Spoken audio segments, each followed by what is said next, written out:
Baik, Assalamualaikum warahmatullahi wabarakatuh. Izin memperkenalkan diri, nama saya Caiza atau Hauzi Nabila dengan NIM P37326122007 dari mahasiswa D4 Fisioterapi semester 3. Sebelumnya, saya ucapkan terima kasih kepada Bapak Ganesha selaku dosen pengampu mata kuliah Patofisiologi Muskuloskeletal.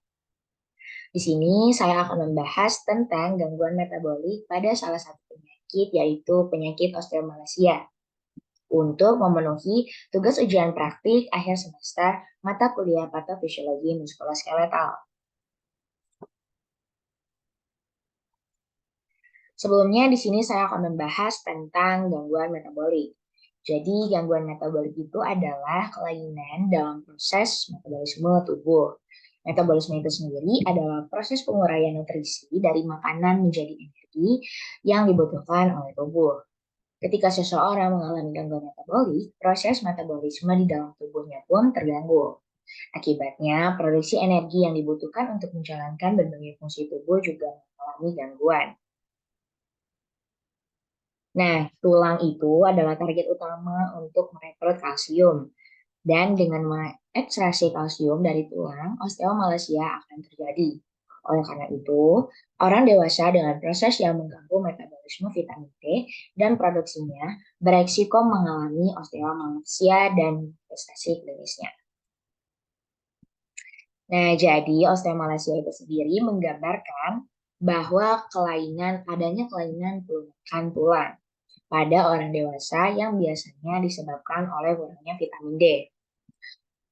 Hal ini menyebabkan mineralisasi osteoid yang tidak normal. Sebaliknya, pada anak-anak itu mengalami rahitis yang menggambarkan kekurangan mineralisasi pada tulang rawan.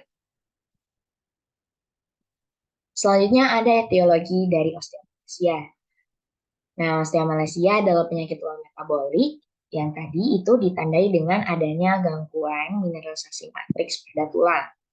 Jadi penciptaan tulang terjadi dengan adanya pengendatan kristal hidroksiapatit pada matrik osteoid.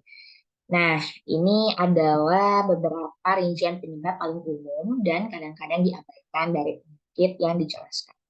Yang pertama itu ada penurunan produksi vitamin D. Yang kedua ada penurunan penyerapan vitamin D. Yang ketiga ada metabolisme vitamin D. Yang keempat ada hipofosfatemia atau hipokalsemia. Dan yang kelima adanya penggunaan obat-obatan. Selanjutnya ada patofisiologi dari osteomalacia.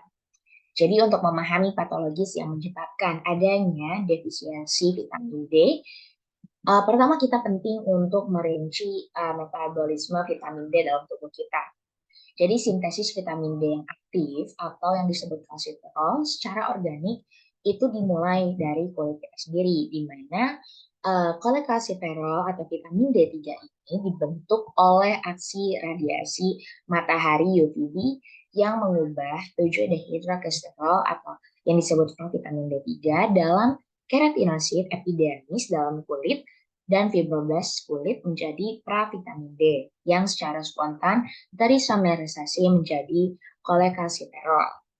Nah, kolekalsiferol ini selanjutnya diangkut ke hati di mana ia diubah menjadi kalsidol 25 hidroksivitamin oleh 25 hidroksilase. Oh, itu logis bahwa pasien dengan penyakit kronis beresiko mengalami osteomalacia atau karena mengalami kekurangan vitamin D.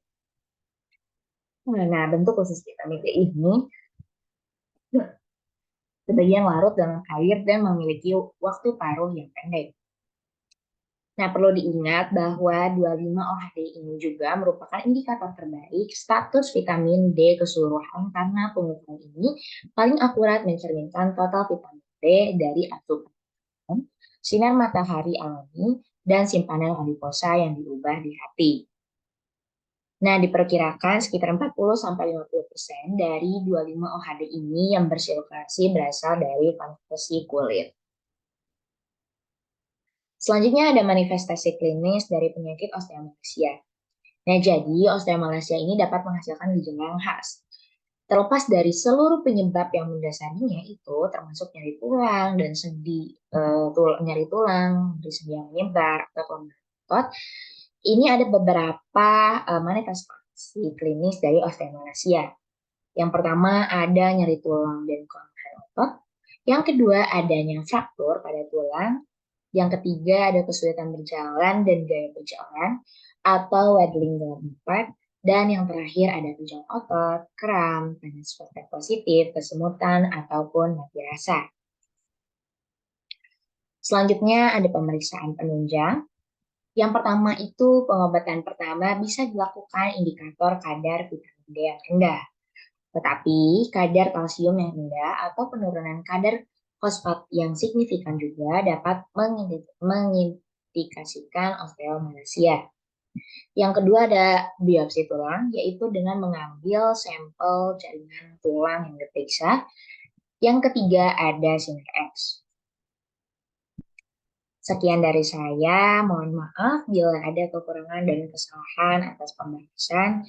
Saya ucapkan terima kasih. Wassalamualaikum warahmatullahi wabarakatuh.